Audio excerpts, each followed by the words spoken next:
Supreme court ने आसाराम के इलाज के लिए सजा में आरजी तौर पर मुअत्तली की अपील की समाअत को जुमा तक मुलतवी कर दी है। जस्टिस नवीन सिन्हा और जस्टिस अजय स्तोगी की एक तातीली बेंच ने मंगल को मुतालिका फरीकों के वकला को बताया कि उन्हें राजस्थान हुकूमत की तरफ से सुबह ही जवाब मिला है, लिहाजा मामला जुमा तक मुलतवी कर दिया गया है। ताहम राजस्थान हुकूमत ने आसाराम के अबूरी जमानत की मंजूरी के मुतालबे की मुखालिफत की। दरियासना अदालत ने दरख्वास्त गुजार को इस हलफनामे का जवाब देने की इजाजत दी है।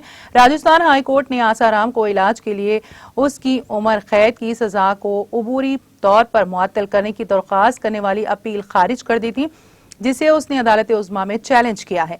आसाराम की तरफ से पेश हुए सीनियर वकील सिद्धार्थ ने बताया है कि दरख्वास्त गुजार की उम्र 83 से 84 साल है और इसे तिब्बी इमदाद की फौरी जरूरत है।